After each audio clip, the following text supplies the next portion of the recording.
Good evening. It is Tuesday, April 16th. It is 6:02 p.m. and we are in the Nashua North Boardroom for the Policy Committee meeting.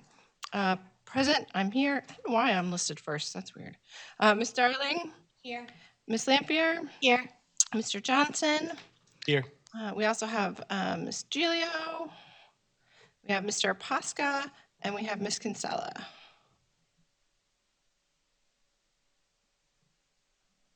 There it is. Okay, great. We have a packed agenda tonight. And I asked Ms. Kinsella to come here because we had a minutes policy. However, there's a bunch of smaller policies that I think that won't take a terrible long time if you don't mind us going through those first. Great. And then I totally failed to open my. All right, so the first, nope, those are agendas. So the first item on our agenda tonight is nursing mothers, which is not a policy that we have right now, but is required by law. So I think we should pass it. So what is in the packet is what the New Hampshire School Boards Association recommends based on the laws that were passed both in New Hampshire and the federal guidelines. And my feeling is we should just adopt it as is, but I'm open to if anybody has questions or comments or changes. About it. Yep. Of course I did.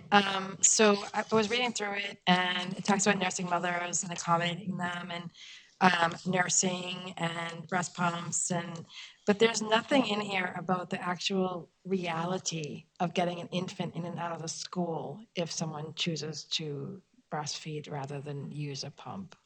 So I don't know if that's something that we should have in there, or if that would be something that the school would talk about afterwards.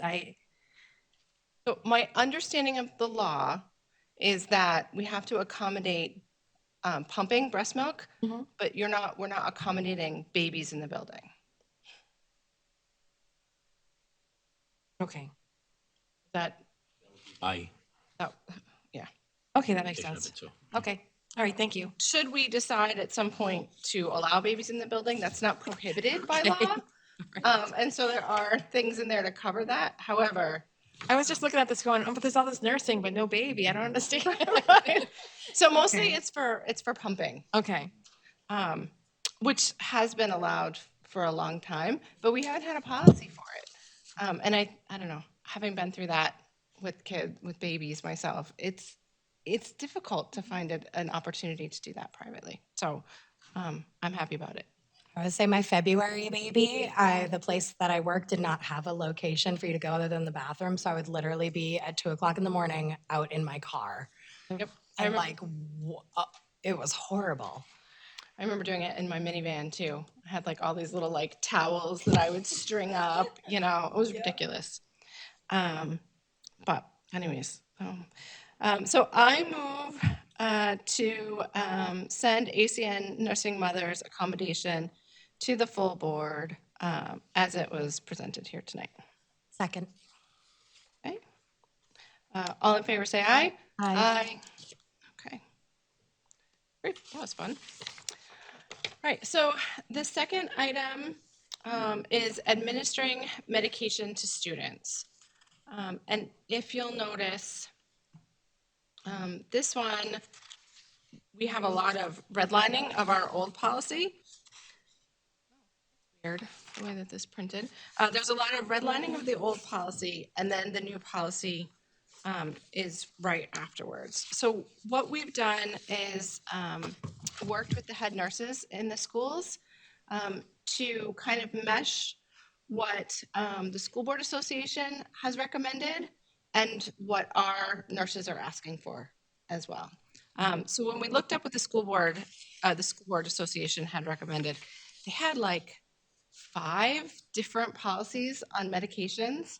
And we just felt like that would be difficult and complicated for parents to access, right? You have a question. So the one that we have here covers the main policy, JLCD, covers both prescription and non-prescription medication. And there are special rules about inhalers and diabetes medication, which might be self-administered.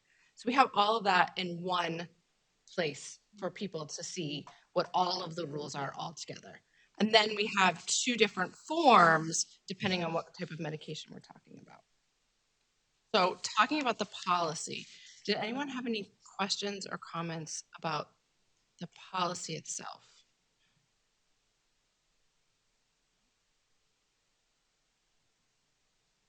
Okay. Great.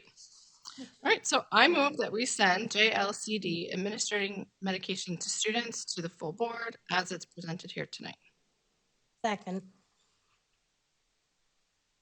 Okay, all in favor say aye. Aye. Okay. All right. So now we get into the fun part, which is the two different forms. So I'm going to talk about them together. JLCD R1, is the prescription medication authorization form. And this is for prescription medications, including self-administered EpiPens and inhalers is the other one, and inhalers that students might need to carry on themselves at the secondary level.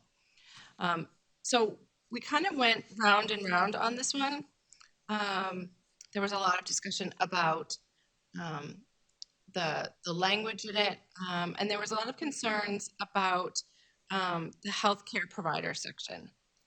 So the law says that the nurses have to have something directly from the healthcare provider. And the original form that the School Boards Association had wanted to have parents have to physically bring the form to their pediatrician and have the pediatrician sign off on it before it was submitted to the school. However, it's been our practice to accept things. I mean, the policy says it has to be in its original prescription bottle. And the nurses felt like for a lot of our families, especially our English language learning families, a note from the doctor would be equivalent. And under the law doesn't say that the doctor has to sign our personal form. It just says that we need the information from the prescribing doctor. So as long as parents are able or guardians are able to get a note from the doctor or have the doctor fax something to the school, we don't think that asking them to go back for a special appointment every year to get them to sign a form so their kid can have the medication they need is necessary.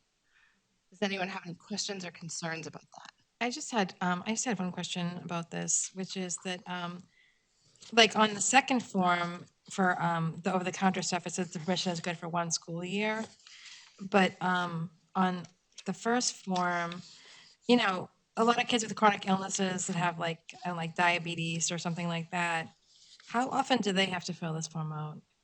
So unfortunately, the prescriptions, it varies by how long the prescription is good for. So you're giving permission for this script, right? And so that script is usually only good for a year. I think EpiPens are 3 years now, 2 years? I think it's 2 years. Years. We've been doing it for a long time. So it's only good until the medication expires. Okay. All right. Thank you. And we don't keep medications over the summer, Yeah, we have to collect it in the school. so it has to go home. Okay. And the other thing we didn't mention, but is in JLCD, is when a parent or guardian drops off the medication at the school, the person receiving it has to independently verify and document how much medication was given. So if it's a pill bottle, the person receiving it has to actually physically count the pills in case there's a discrepancy between what's written on the bottle and what's in the bottle. We want to make sure that we know exactly what we're taking in and storing.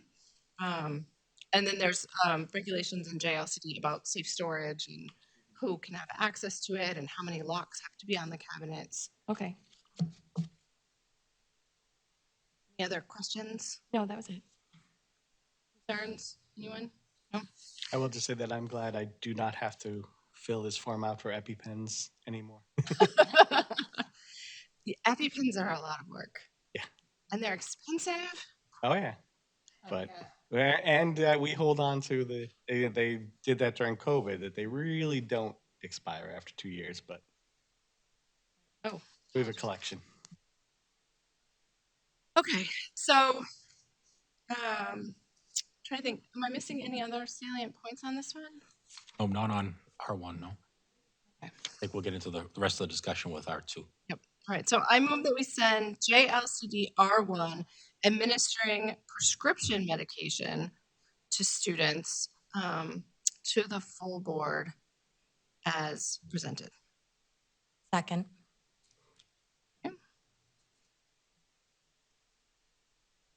All in favor, say aye. Aye. Aye. Okay. Now, R2 is only for over-the-counter medications. And the nurses ask that we pre-fill Tylenol and ibuprofen because those are the two most requested, and have a blanker for any other over-the-counter medications that parents might be interested in. So right now, and I can say this, when your child goes to the nurse for the first time and has a headache or whatever, the nurse will typically call home and say, your child is here, they have a headache, they rested, it's not getting better, whatever. How would you like us to proceed? And then they send this form home. But it's also available on the website. But this would cover, if a child needs Benadryl or anything else. I don't know what else. Midol. Yeah. That was my go-to in high school. Yep.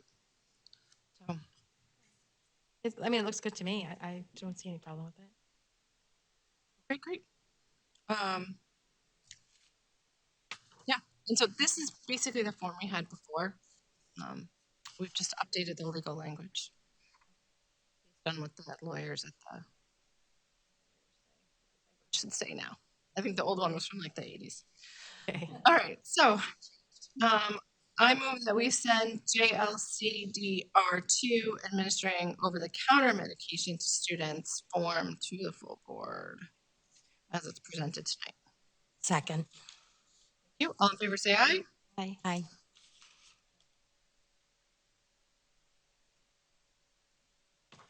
Okay. And then the next item on the agenda is JLCDR, the old form. So I'm asking that we rescind the old form because we have now, Redundancy. yes, we have new forms that are better. So I'm going to make that motion. In a second. I'm real good at this second thing. I like it way better than first. All right. And I'm sorry, Mr. Posca, is the plan for these forms to be available online, right? And also in the nurses' offices? That is correct. And we talked about the translation of these forms as well. Yeah, because they will need to be at least in Spanish and Portuguese, Correct. Yep. easily accessible to everyone. Okay. So all in favor, say aye. Aye. Aye. Okay. 3-0. Yay. All right. Now we're back to our beast, which is BEDG meeting minutes. So in your packets, you will find BEDG as recommended by the School Boards Association. And our current meeting minutes policy, you can see, is just very short and crossed out at the top. And this one is significantly longer because there are some legal changes. The other thing I've included in your packet is this technical advisory from the New Hampshire Municipal Association. And this advisory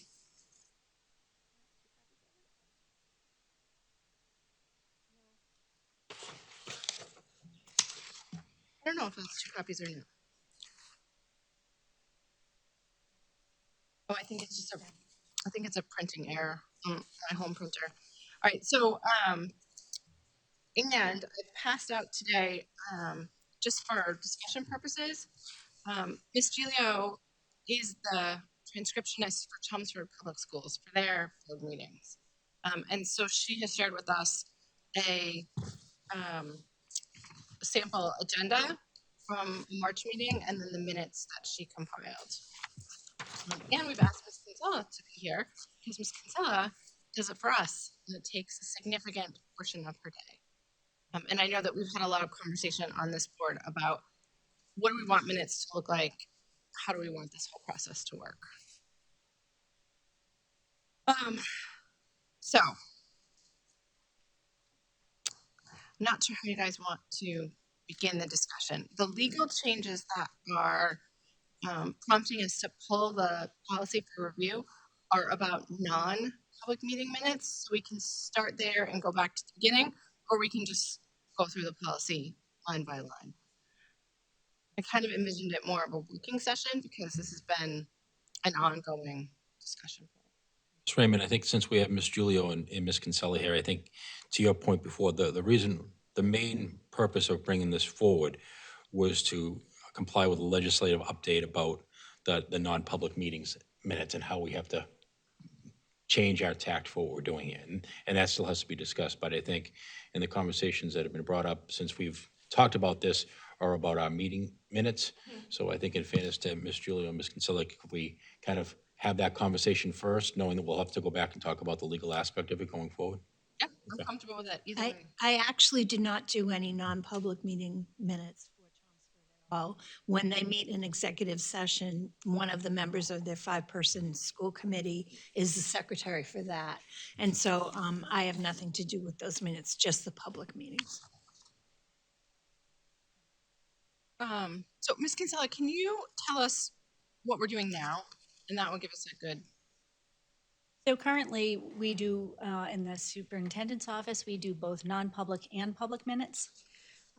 Currently, we are doing, in public minutes, we do a rough synopsis of the subject, and of course, we capture all the legal aspects that are required by law, time in, attendees, any motions made, the vote on those motions, if you enter into non-public, and all the little tiny details that go along with that. For non-public minutes, we do have a board member that takes those actual minutes, and we do the transcription of them. Years ago, I mean, and it varies by board, it varies by superintendent. In the past, we've had the superintendent sit with me and give me he would take detailed notes. I, in turn, would relay those detailed notes into non-publics. Things somewhat have changed, and we have a board member that does it now. The superintendent does not. And I take verbatim what is written from those minutes. Right. So on the non-public minutes, I know I've done a couple trainings on it, and one of the things that the non-public minutes have to describe what happened in the non-public session to the point where when you're reading it, it refreshes your recollection. But we seal them because they might have identifying information that would harm someone's reputation typically, or it might be about contract negotiations. So we need to be having more meat in there.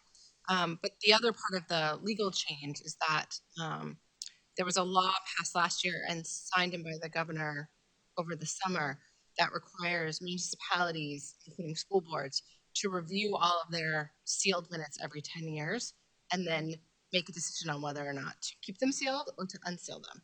And if you don't review them by 2033, then they become unsealed automatically. Yeah. So let's start with, let's just go through the policy. Ms. Giglio came here with her, what they're doing in Chelmsford for like the meat and potatoes of the minutes. And when I was talking to Dr. Andre about this policy, our minutes do include what the policy requires and what the law requires. And I'm on the wrong policy here. That happens when I try and do both my computer and handwritten stuff. The required contents of the minutes under the policy on page 1. It says the names of the members, persons appearing before or addressing the school board. And so the way that we handle that is we have the sign-in sheet, right? So people write down their name and address, or if they're a student, they just write student. And then that goes in the packet. A brief description of each subject matter discussed, who's making the motions, and a record of the decisions. And then if there's a roll call, and then if there's any objections to what's being discussed or proposed. So, for example, in the past, on this board, we've had people like make a motion and a board member has objected to the motion even being made. Like, for example, someone will make a motion, I don't know, saying, I think we should, disband 4 of the elementary schools. And another motion member will be like, that wasn't on the agenda, you're out of order, and then the chair will rule. So something like that has to be recorded, even if a vote on the motion isn't taken. Does that make sense? So in the past, Nashua had a transcriptionist who did verbatim minutes. It was a full-time job, right? It was full-time, and then a few years later, she was the board secretary, and so she did other tasks for the board. And years later, she became just a transcriptionist, and she was what we call a .67. So she basically was 3.5 days. Then I know that 2 years ago, our budget had 2.5 people, like 2.5 positions in the superintendent's office, and that 0.5 was doing the board stuff, Right. theoretically, right? And then last year, the budget changed to only 2 people. We lost that 0.5, and so now you are doing 2 of us that remain do all the tasks we were originally assigned, plus the minutes. plus the board stuff. So when I was talking to Dr. Andrade, he was talking about in this budget going forward, I think there's a half position to try to ease that burden a little bit. So my question is, we've had people on our board for the last, I don't know, since we lost the transcriptionist, so 3-4 years, who every time we vote to approve the minutes on our consent agenda portion, vote against it. And some of them are no longer on the board, but some of them still are on the board because they feel like there aren't enough details in the minutes. So what I was hoping to discuss here is to get some sort of a consensus from the policy committee so that we can make a recommendation to the superintendent's office and to the full board on what we as a committee think should be in the minutes. Might I give an example? Sure. Yes, I think that would be helpful because I'm looking right now at the policy minutes from 3/19/24, so that's last month. okay. If you go down to the BEDG meeting minutes, discussion of the contents of the revised policy and the 2 options presented for the review/unsealing of non-public minutes. The committee is leaning toward option 1 and forming a subcommittee opposed to a single designee. The committee reviewed the policy and requested it stay in committee for further work and revision. Additional documentation will be provided. Ms. Starling moved, seconded by Ms. Lampier, to adjourn at 7:25 p.m. Motion passes 3-0. So, as much as I love how concise all of that is, it says nothing about the conversation that had been started on the use of verbatim transcripts and AI and the asking Dr. Posca to do a little bit of cost research on what it would look like for the AI, for an AI to do transcribing, now that it is something that we can feasibly do legally. And in a situation like that, I think it's for people who can't necessarily sit and watch the entire meeting that do prefer this layout this way, and I know I personally prefer reading. It lacks that back and forth conversation that brings up those points that I think are the meat and potatoes of our policy, because for a lot of our policies, it's our understanding of it.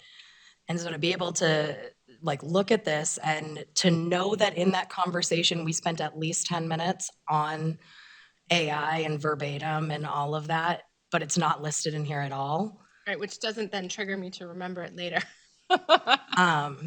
And I find, like I said, it's all very concise and it's limited to what was on the agenda. So like obviously AI and verbatim had nothing to do with the original why it was on our agenda.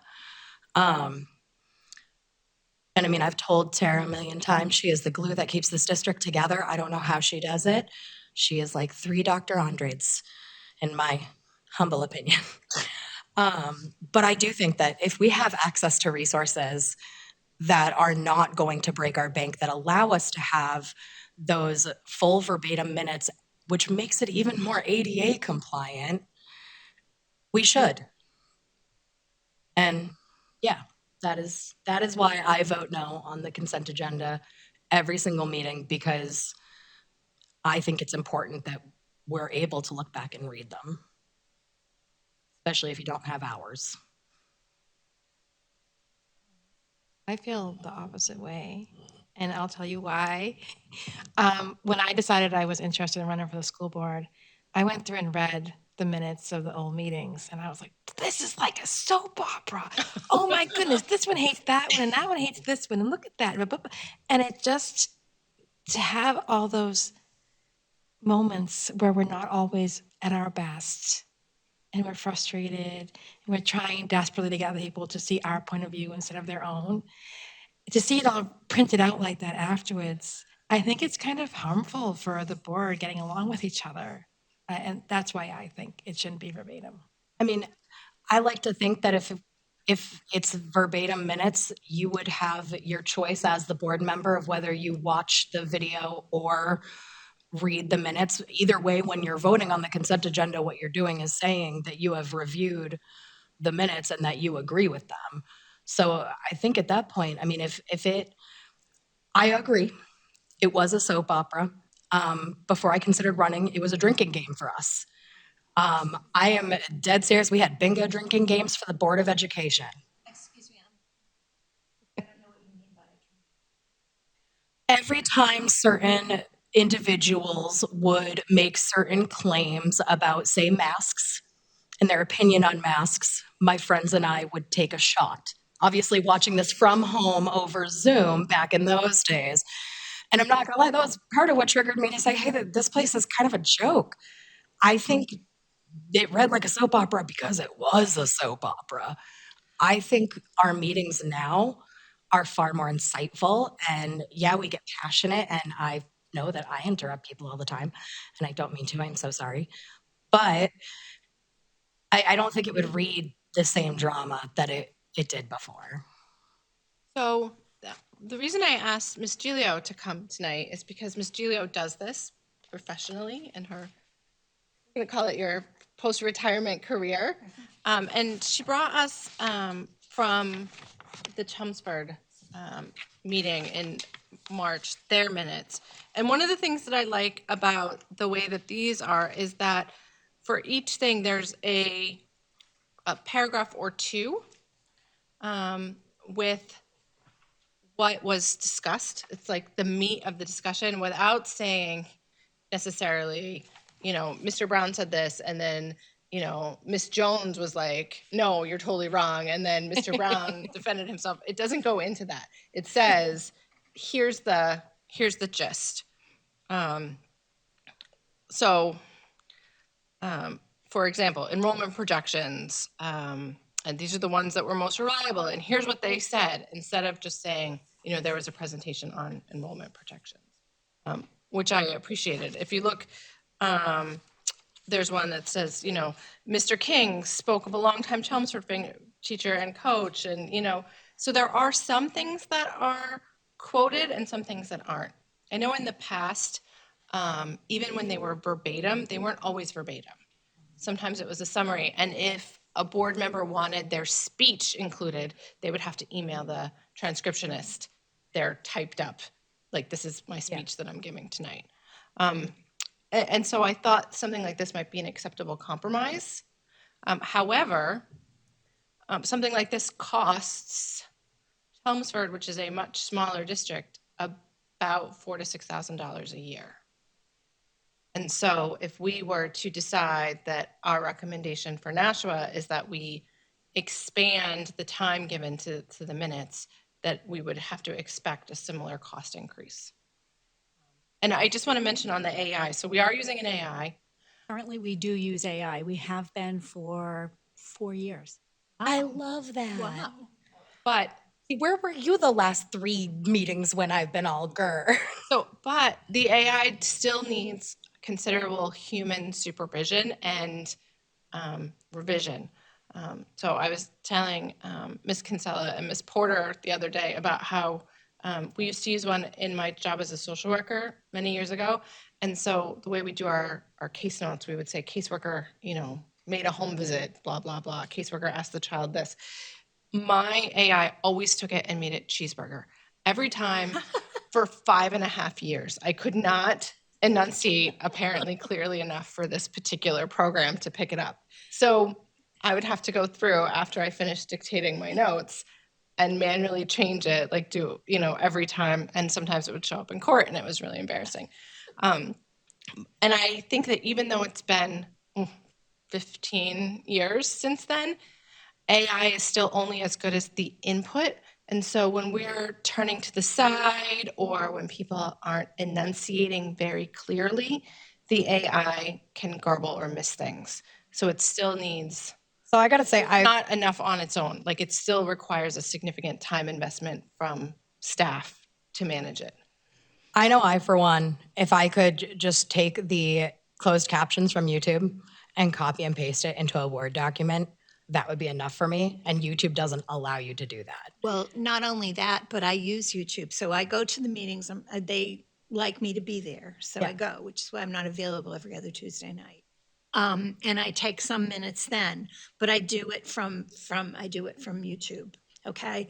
The transcriptions are ridiculous. If I happen to just copy those down and put them down, no one would know what these minutes said because they don't even get Chelmsford right. And of course, that comes up like every 2 sentences. I have got to go home and go talk to Siri and ask her to write down Chelmsford for me and see if it comes out cheeseburger. Well, but no, I feel like it could. It usually comes out like Chelsea. I mean, but All it's part of it is that I know all. I mean, I worked in the district. I retired from the district. I know all the schools. I know the people. I know the acronyms. And it still takes me, depending, like this was a particularly lengthy meeting. Yeah. Okay. It still takes me anywhere between 10 or 11 hours to up to 20 hours to do each meeting, which is a lot. And I do it at home in my pajamas because I don't have to be at the meeting at that point. But I'm paid per meeting. And so originally, I can share this with you, when they hired me 8 years ago, they were paying me $175 per meeting. Okay. And so I did that for 3 years. And then I saw that when we went through the budgets, everyone was getting raises. So after 3 years, I said, hey, do you like my minutes? Can I be considered for a raise? So they were very generous and they bumped me up from $175 to $200 a meeting. So I waited another 3 years. And last year I asked the same question and now I'm up to $225 a meeting, which comes out, if they met as many times as they predict, it could come up to almost $6,000 a year. However, most years it's less than that. In the beginning, it was closer to just a little over $4,000. And so that's how it works. But I don't keep track of how long it takes me to do them because I'm sitting in my house drinking iced coffee in my pajamas, and I can take 3 or 4 days to work on it. I can do a half hour at a time. But a meeting that, like a lengthy 4-hour meeting, I'm sure would take me a long time. And this is not verbatim. This is summary, strictly summary. Good summaries, I think, and motions. Anything that's legal has to be verbatim. But they've been happy with those for 8 years. So I don't think they have AI yet.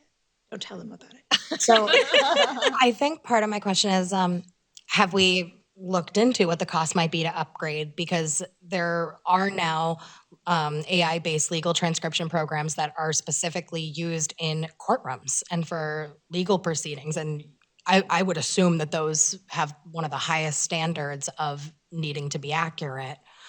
Have we looked, would it be more cost effective to upgrade software or increase the amount of time going into the minutes to, because I mean, I do love this. I just wonder which one's more cost effective Oh, at that point. I was gonna say the AI that they're using in the court system is extremely expensive and still requires full-time staff to review it.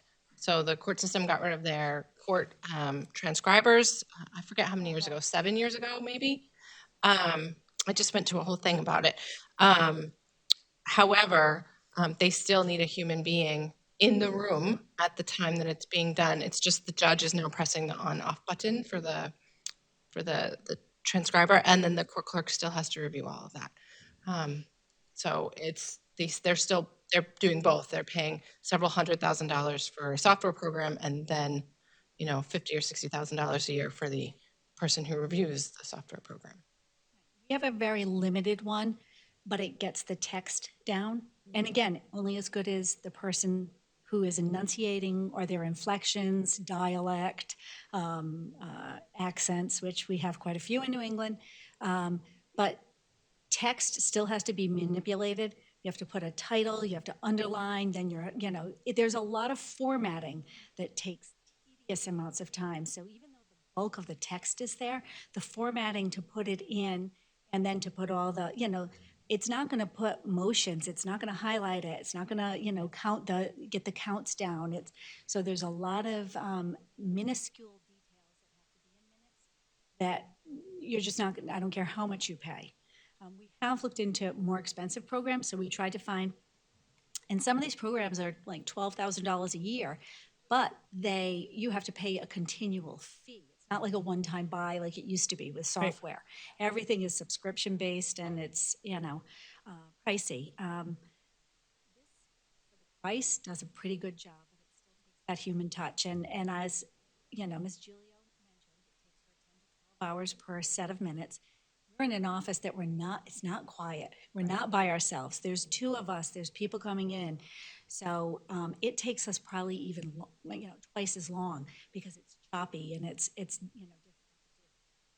Our logistics probably could be corrected and we could work on that.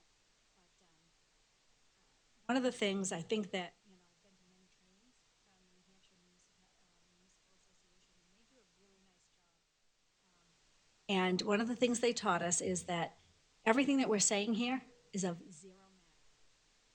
Unless it's a motion, that's the only legal case. Right. That's everything you say and I say means nothing in the end. And you have to think about 20 years from now. What you say and I say is just in the wind. That actual motion is the legal case. So that's one of the reasons that they call them minutes, because you try to condense it down to what is required by law and what the meeting constitutes. I mean, personally, I would like a little bit more meat to it so that the members who aren't there are able to read it and get the gist of what was discussed, so that you're not then, if I miss a curriculum committee meeting, and I don't have time to spend 2 hours watching it on TV, that I can watch it, and then I'm not going to duplicate questions at the full board meeting that were clearly answered in the curriculum committee meeting. So there's that part of it that I would like, or even stuff like this where we say, well, we had this whole discussion about AI and costing, and ultimately we decided not to make a motion for it. Like, I feel like that's important for historical purposes. But I'm not a fan of verbatim minutes either. The other thing I want to say about the policy on page 2, at the bottom, item number 3 under approval and access, it does say that draft minutes should be submitted to the board. I'm sorry, it's not number 3. No, number 4. Draft public minutes and non-public that were not sealed will be circulated to the members of the board before the meeting at which they'll be approved. And we've never done that in Nashua. We used to actually put hard copy in, and then when we all went digital, everything's posted online. So if you Nothing that you're approving Isn't already on the isn't website? on the website. Okay. We kind of do a check and balance on Friday before everything's sent to you, before that BOE agenda comes out and has the consent agenda. I make sure every one of those sets of minutes is up there on Friday. If it isn't, we don't put it on the It's not list. on the consent agenda. Okay, that's great. So then it's up to us to be checking. So shame on me. I haven't been checking. We consider you're draft voting on minutes, it. just, for the, your knowledge. The minutes that you do in the actual meeting are considered the draft. So if somebody came in 2 days after the meeting and we hadn't finished them yet and said, I'd like to see the draft minutes, we would give them that hard copy. Well, so that's that this fun. is what we have until our formal ones are uploaded. We're supposed to have 5 business days to do that. Sometimes I put little notes to Miss Kinsella and Miss Porter on my little draft ones, like, hey, I don't think the microphones are working. See, we appreciate those notes. I have So a if anyone a ever quick asks for question. the handwritten ones, they're fun. I just have a quick question. Are you talking about just our large Board of Ed meetings, our regular Board of Ed meetings, or are you doing them for all the committee meetings? All the committee meetings. Wow. Next week, we have 8 or 9 meetings this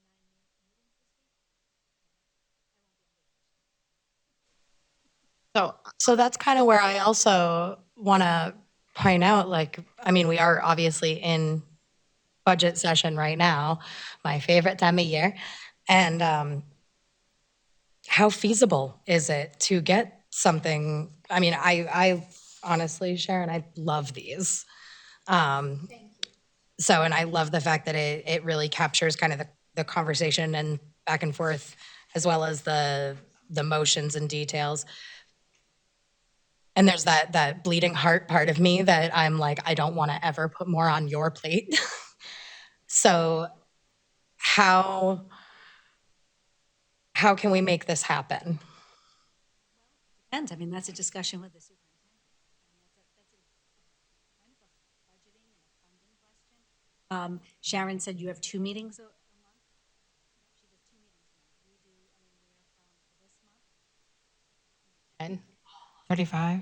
I would say this month is probably 10 or 11 meetings. some months it's only 4 or 5, 6. June? Right. So this is what we're talking about. If you lean to the side, it doesn't pick you up. Missed it. I know, We've I don't hear we myself. get- That's awesome. As new board members, they actually come and demonstrate to us how to use the mics and then come back many times again when we're not doing it right. For years. So I think Ms. Lampier had something to say. Oh, I was just going to say that it really comes down to the cost. I mean, so if we're going to try and hire someone half-time to do this, That's what the superintendent and I had like briefly discussed, but it Right. wasn't a formal discussion. I mean, at first I would like, oh no, we can't afford that. We tightening our belts this year and everything.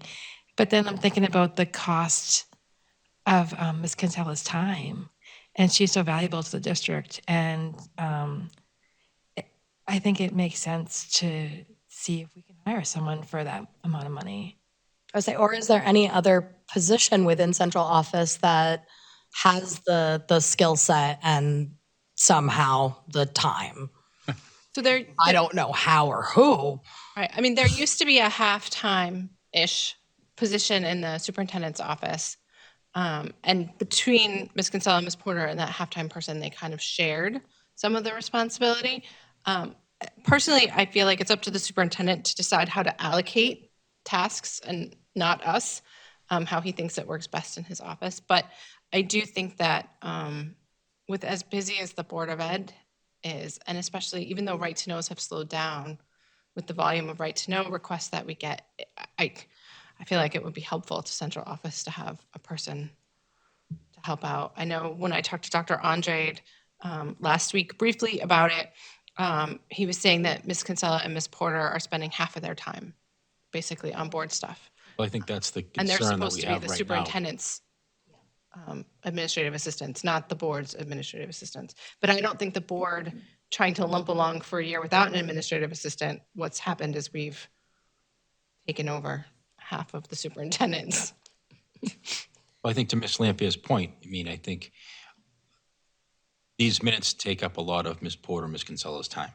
So that, you know, in a month like this, when there's a significant amount of meetings, you know, when I go into the office, they'll have their AirPods in, they'll be watching the transcription and the thing on TV, and it's to, as Ms. Kinsella said, it's kind of stop and start.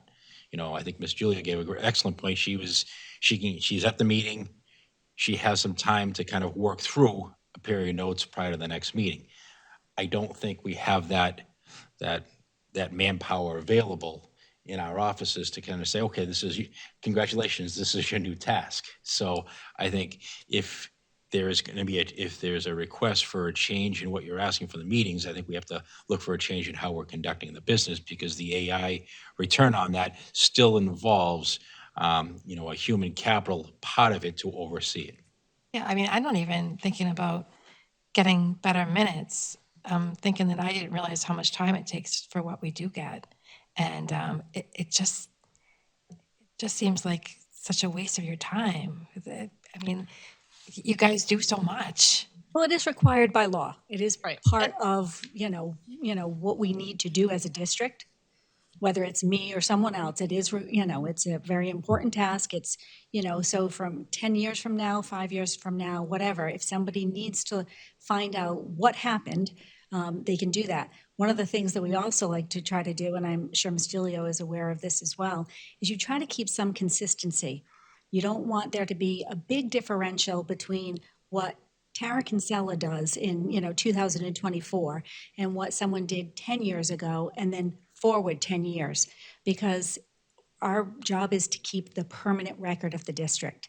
So we try to make sure there's some consistency, and change is good, but we don't want to waver too much so that people in 20 years can figure out what it is we did. And that kind of segues into some of my non-public minutes thing. So Ms. Kinsella has been kind enough to be pulling the non-public minutes so that we can start our work on reviewing those. And they are vastly different from the 80s to the 90s to now. I feel like a radio station.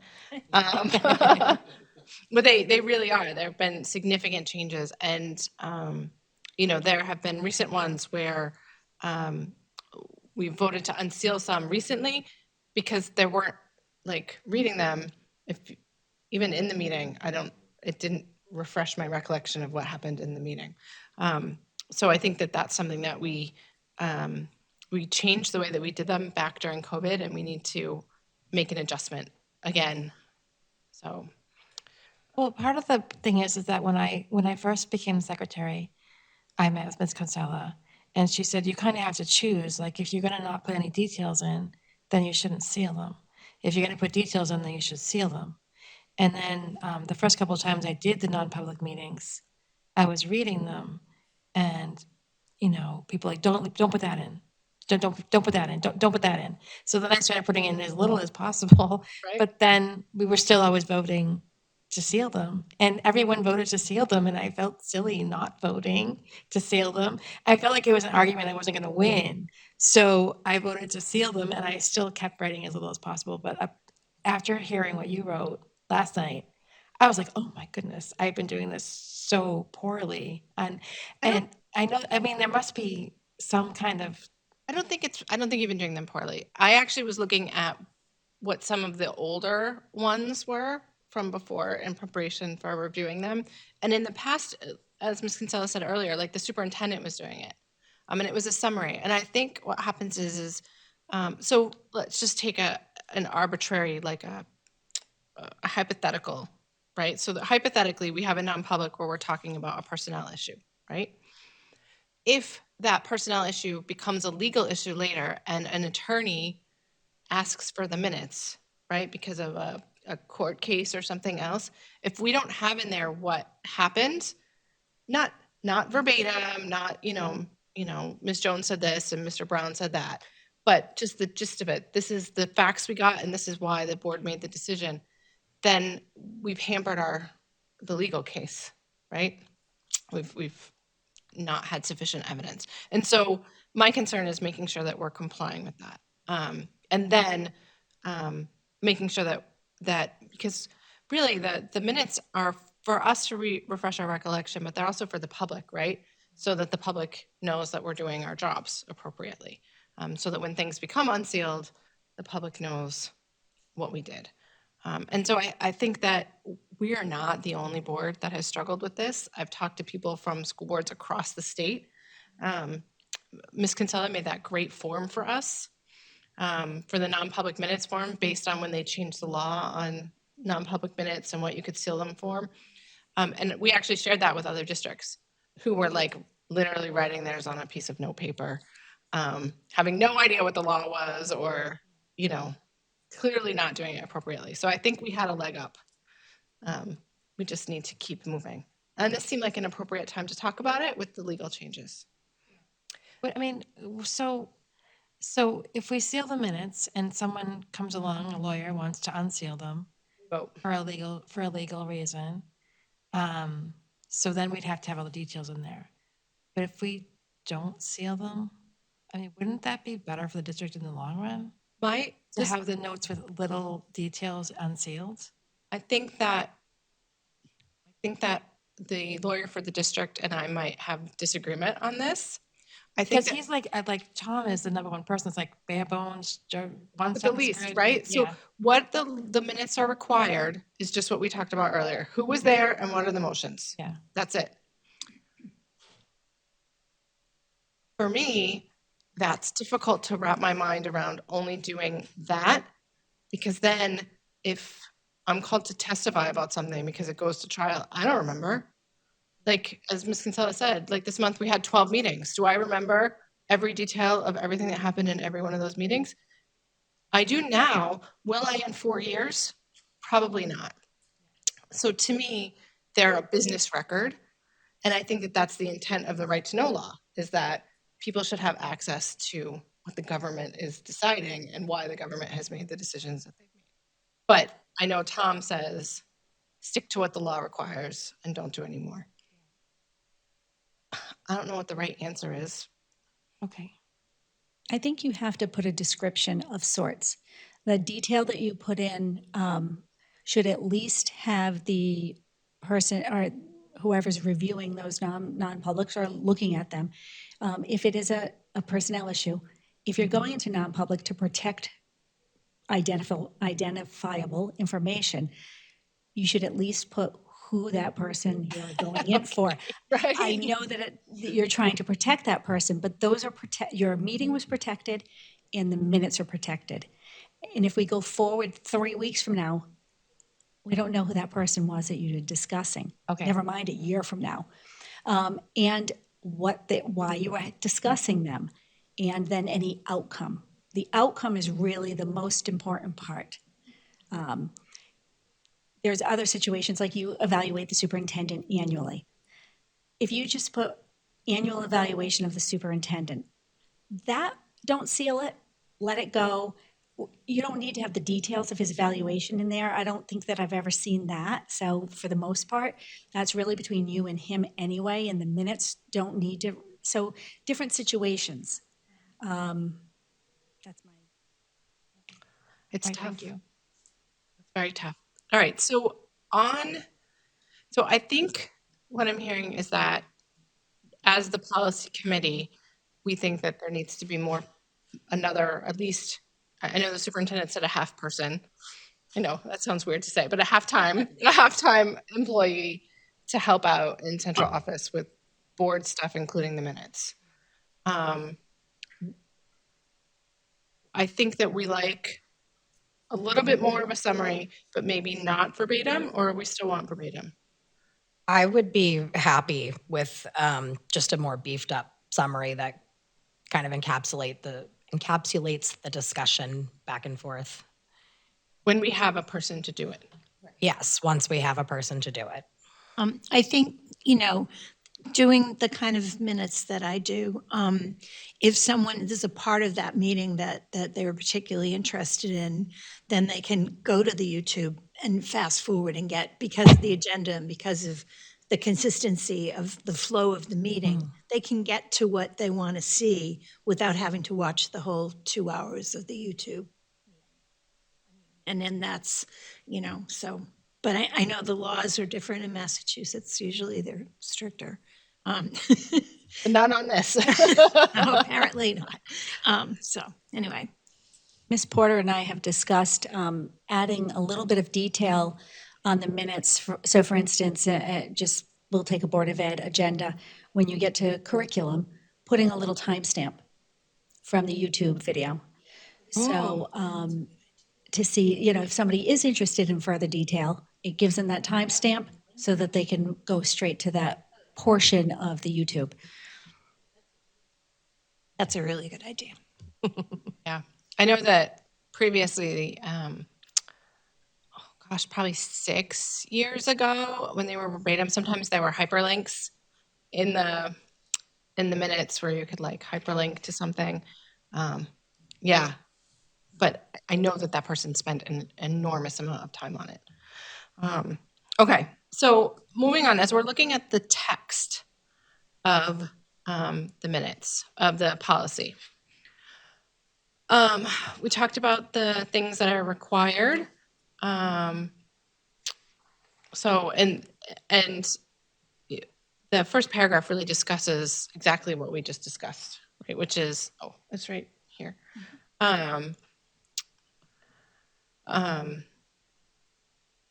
Sorry. So the board clerk will continue to take the draft minutes, which is fine. If we go down to approval of minutes, it talks about who will have access to them, how people can get to them. I did not pull policy EH. Yeah, I should make a note to do that.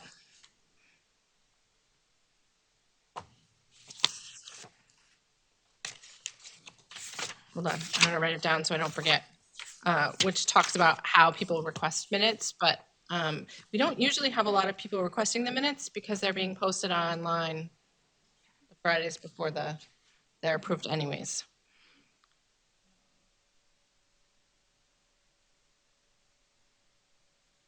Ms. Kinsella, are you getting any requests for minutes since they've been online?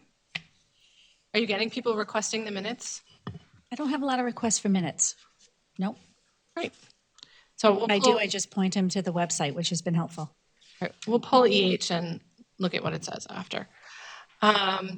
It says approved and unsealed minutes are posted in a consistent and reasonably accessible location on the website. We do that. Drafts, et cetera, we talked about that. They're on our consent agenda. Here on number 4 on page 2, it does say that if you have a problem with the minutes as you're reading them, if you feel like something was inaccurate or whatever, just to email only the person doing the minutes, so only Ms. Kinsella and Ms. Porter, not the whole board, because if you email the whole board, you will violate the right to know law. Okay, and then D is the special provisions for minutes relating to non-public sessions. So this is kind of where our laws have changed this year. So there's a whole new thing on when you can, you need to have 2/3 majority in order to seal the minutes. And as we all know, there's only 3 reasons that you can seal minutes these days. We can't just do it for any old reason that we want anymore. I don't know that people were really sealing them inappropriately before, but now it's clear.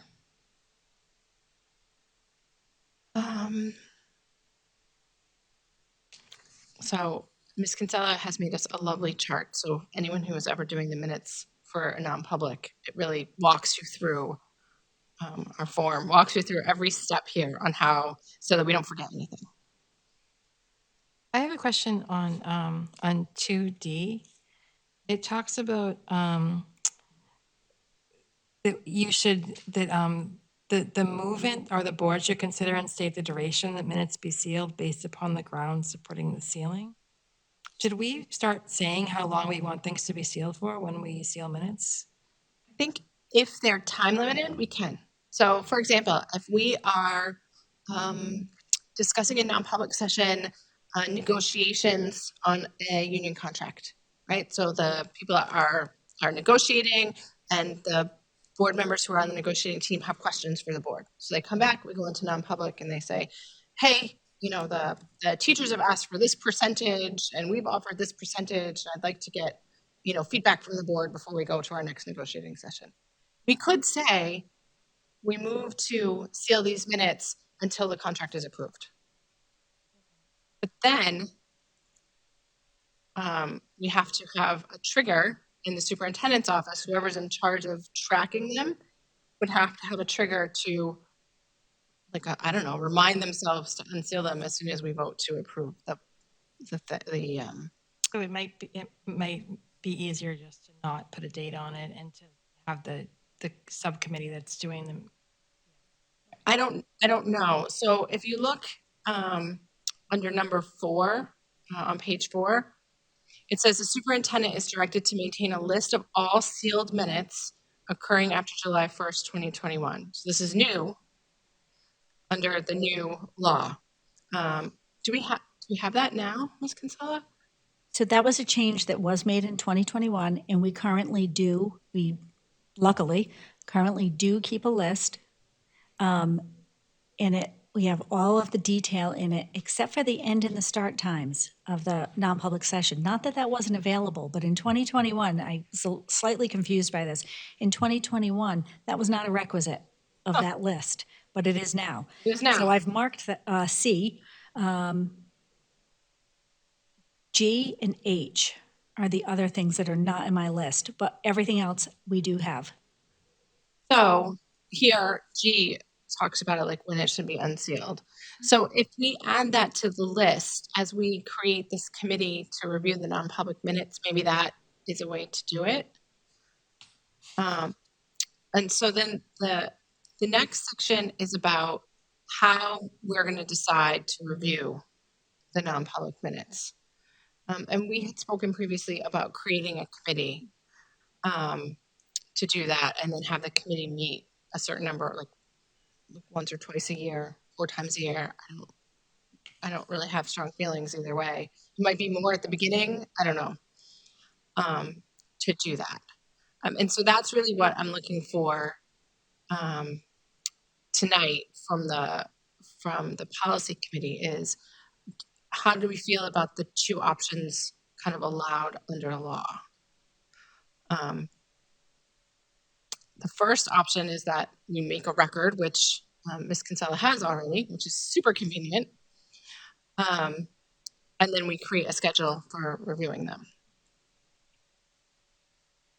And it says the chair will designate 3 board members and 1 alternate member, which we kind of have.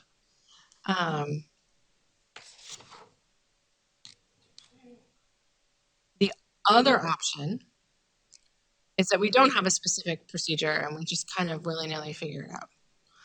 Because I really feel like that's what this I like second that option one. says. Right? It doesn't have anything. Figure it out. It just says the minutes shall be unsealed by a majority vote.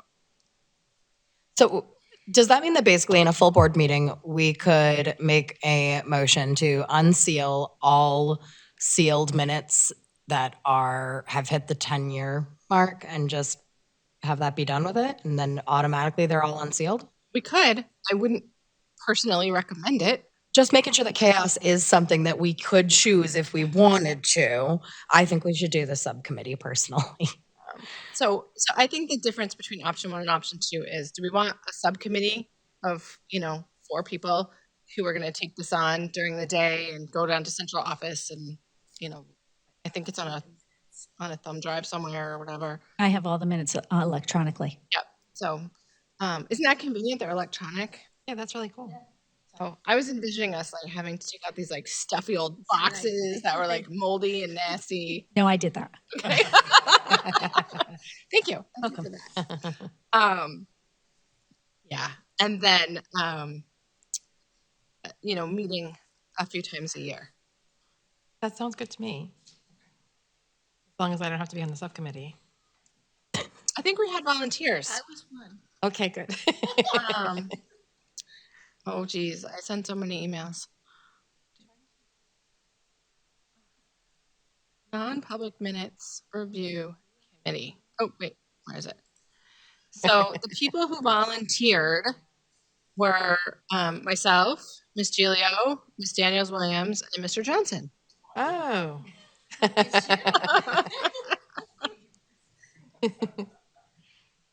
I just volunteer for things and I do that all the time. And then I regret like it volunteering for later. running for the Board of Ed, and then all of a sudden I'm on it. I So the policy says that the chair has to appoint people just like they would appoint to every other one at our organizing meeting. So it's up to us if we want to wait until January and start it then, or if we want to take the volunteers that we have now and just have it as a motion at the full board at some time over the summer. I think Jen would have a problem with doing it maybe even at our next meeting, you know, it just isn't really. Okay, so, all right. Any other questions? The other question that I had for you guys is under option 1. As we're approving this, we need to, do we want to put the whole both options in our policy, or do we want to strike through the paragraph that says there are 2 options and strike any of the paragraphs that aren't applicable? Like if the review committee is a committee of, 1 person, get rid of that one. Yes.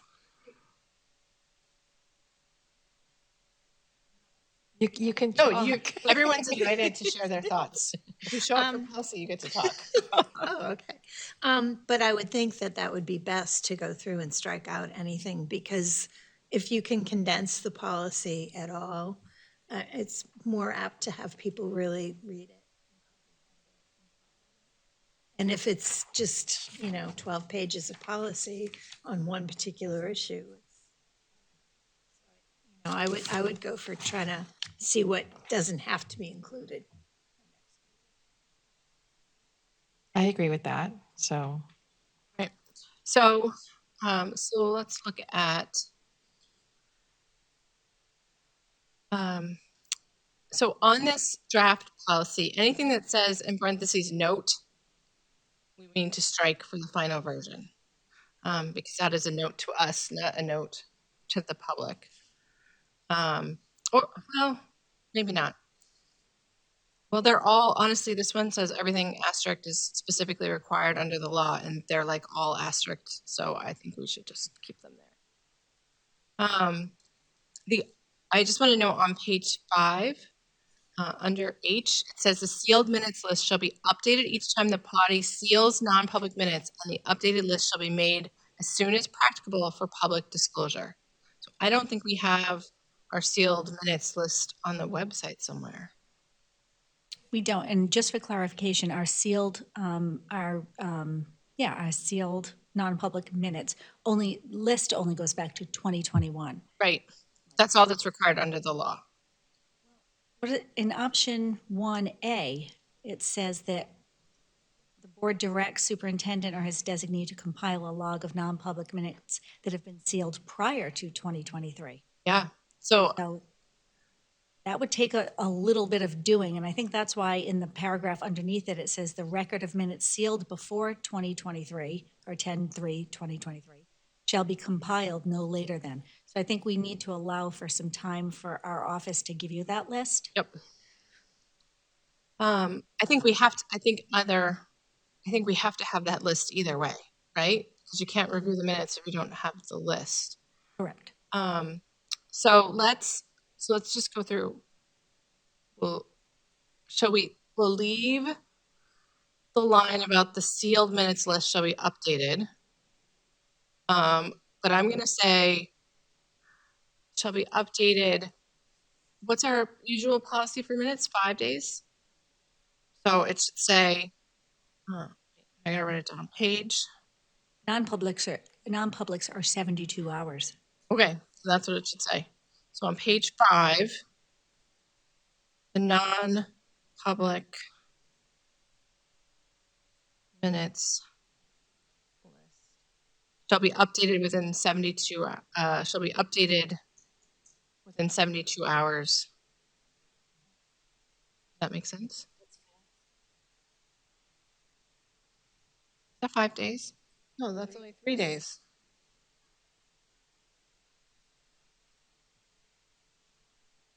I think it's fine to say as soon as practicable instead of saying within 5 days.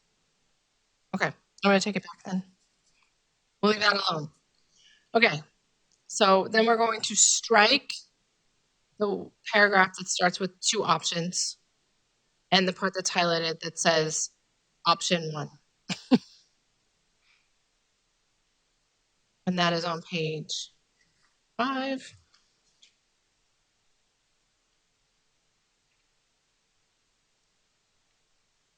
I don't know how you do this from my chicken scratch little things on it. I really don't.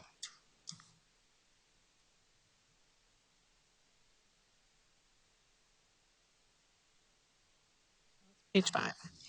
And then we'll keep the board does that, or his designee. The preparation of the record shall not include reviewing. That's fine. Record of minutes sealed before 10/3/23 shall be completed no later than, do we want to say the end of this calendar year? We have until 2033 to comply with the reviewing of the minutes. I don't know how long your office needs, given that we've discussed that you don't have enough people already, right? Like, I don't want to make it. But we only have the minutes till, from From July. 1974, I believe, Yeah. for non-publics.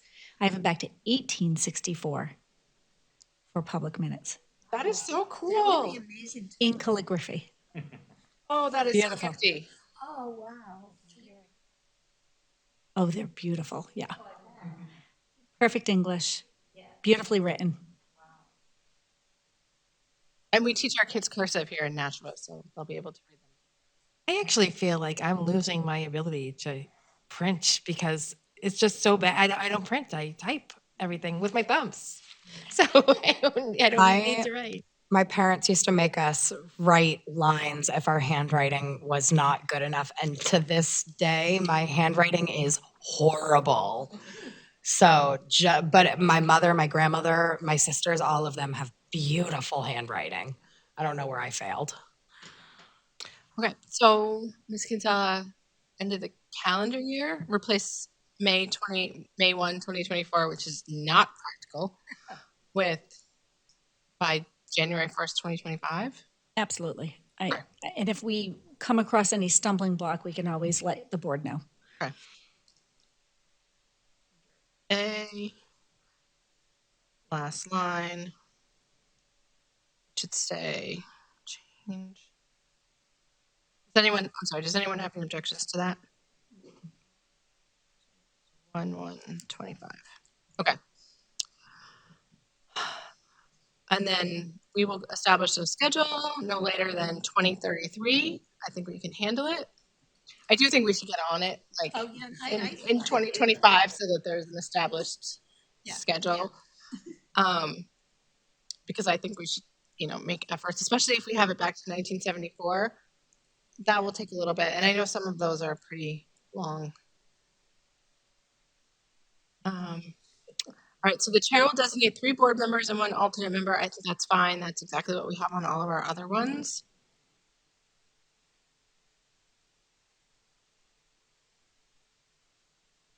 So the review committee shall be conducted in non-public. It has to be noticed, but it doesn't have to be on like television. Does that make sense? Because it's a non-public meeting, we won't be filming it anyways. Which means that we could potentially schedule it during the day when and do it at district office where there's a computer as opposed to here where there is not.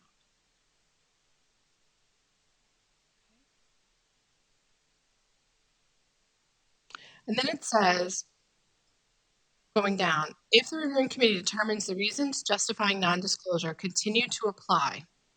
And my understanding from a training I went to on this is that it has to be one of the 3 current reasons for not disclosing it. So it may be that in 1974, they didn't disclose it for some other reason. It has to be one of the current 3 reasons to keep it sealed. Does that make sense? it says, then we shall assign a new date within 9 years and 10 months for the sealed minutes to be reviewed next. It sounds like on that spreadsheet, we're going to have to figure out a way. I'm saying we as though I have anything to do with it. Your office is going to have to figure out a way of tracking it for like the next review date. Just like before we were talking about if minutes are sealed like temporarily, like for negotiations, there'll have to be a column in there about the next review date. I think you probably have to put a 10-year mark on everything. And Yeah. then sort it by that date. Or put in a review, unsealed review date. Yeah. And annually sort by that year and grab that date. I kind of hate this assigning a specific date 10 years from now because who knows? Like, let's do it April 16th on, 2034, and April 16th is a Sunday. Hopefully, it's like there's some flexibility within the law. I don't know. Maybe you just used a year or, Oh, that's smart. Okay. Well, I will follow up with the school board association and make sure that that's okay. It seems like that would be smarter. And then it says the sealed minute list will be updated to reflect the new date.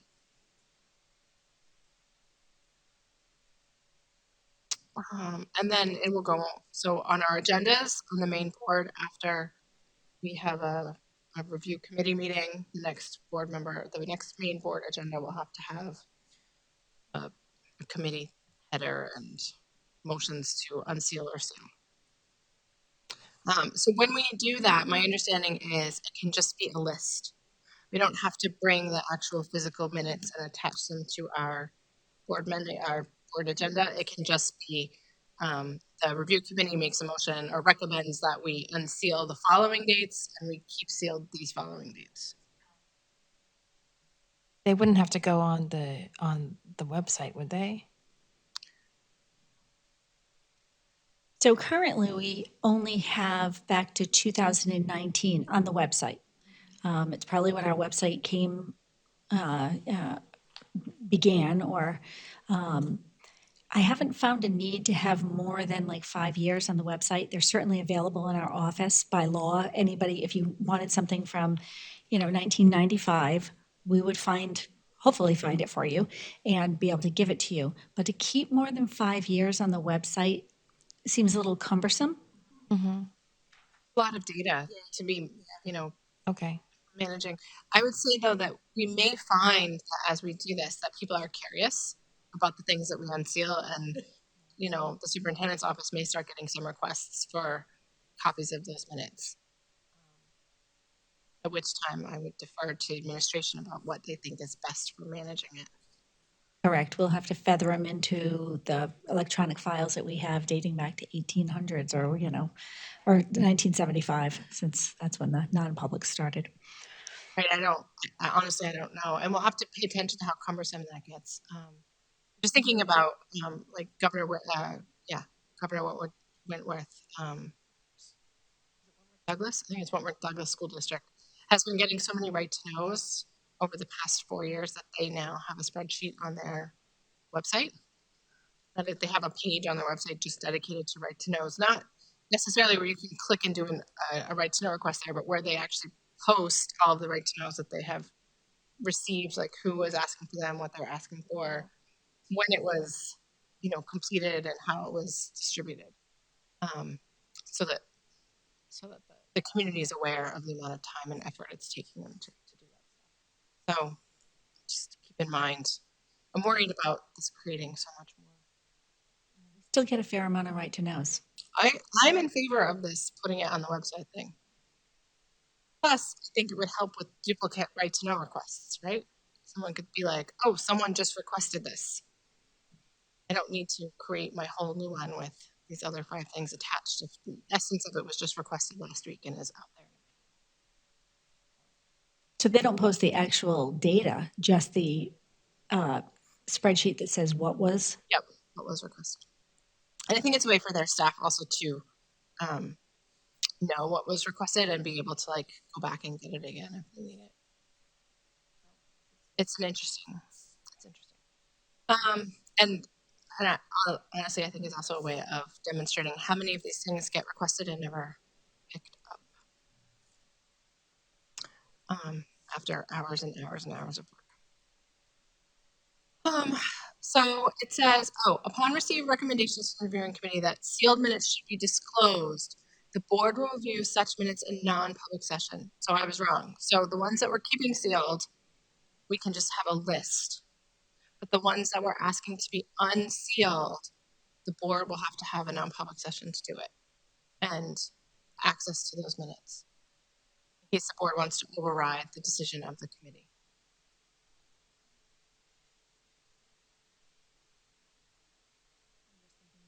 Six of that, how that would happen, but. Wondering if it's something that could be, we have the laptop sometimes, something that could be put on a flash drive, then we could all review it kind of together on a screen. Yep. Instead of having to print out, especially if we're going back to 1974, like reams of paper. Okay. And then it says, if the board votes to unseal, the minutes should be available for release to the public within 72 hours, as you mentioned. And then I suggest that we strike the entirety of option 2.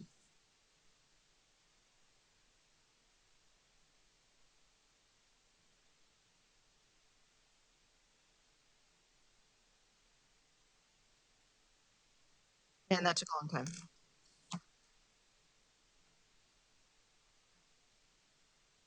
Any other? Wait. There's a note on the next page above the legal references. I don't know if if we're keeping that in or. I don't have a note. I just have crossed out and updated. You have a legal reference disclaimer?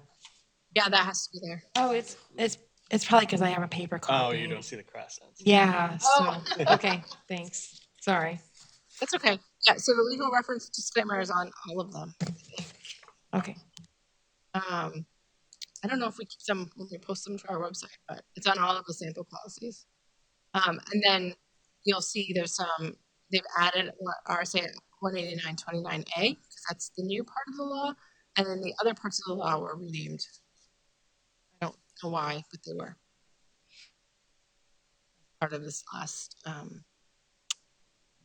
shoot, I've forgotten the HB 321. That was a lot. Okay. Questions, comments, changes before I make the motion to approve, to send it to the full board as we've amended tonight? Second. Wait. Oh, wait. Motion. Oh. And B, E, D, G to the full board as amended.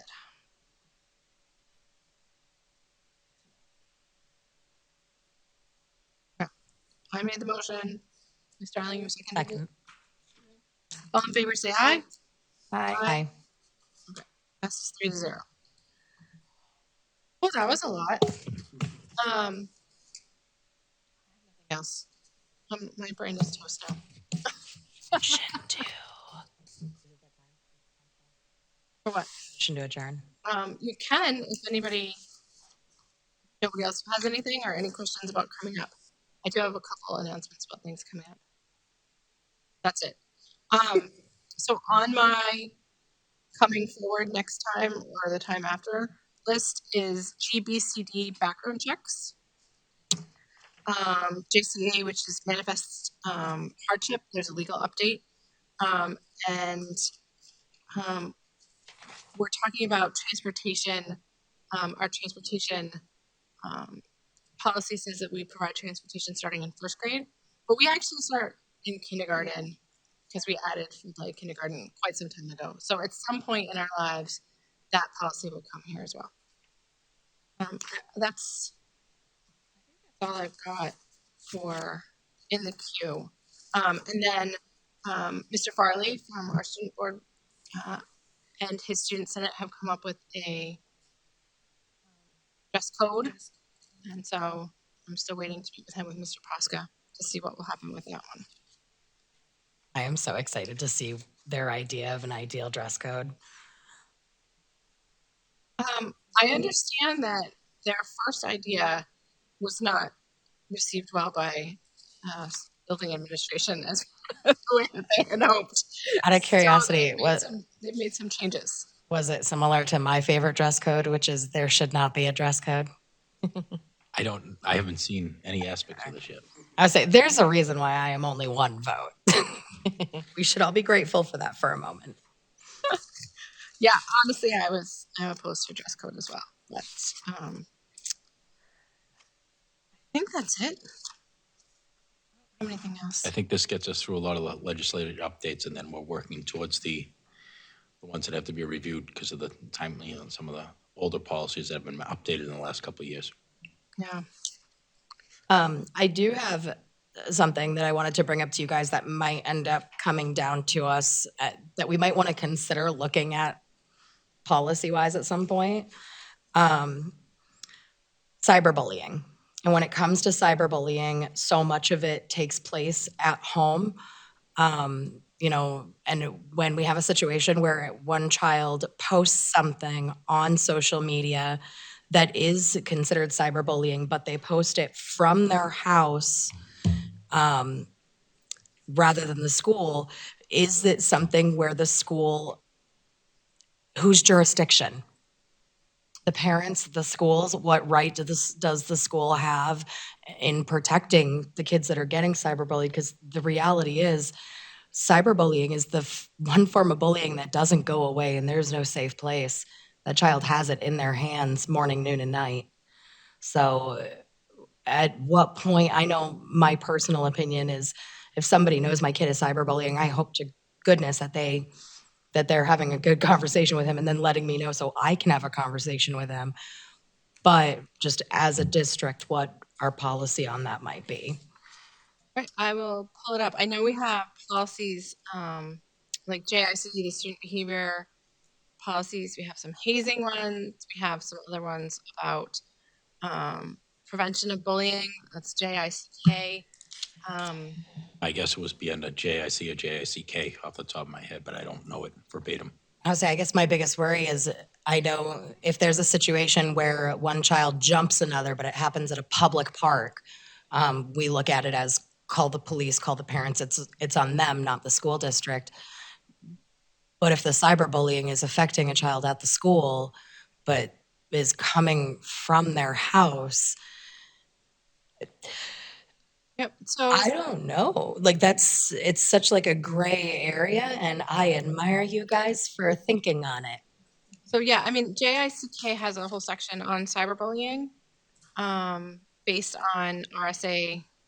It's RSA 193 F4 2A, and so it's very specific, the law about when cyberbullying can be addressed by the school and when it can. It has to do with whether or not it's involving school property or school activity, whether if it's a school activity like a field trip or something, that still counts.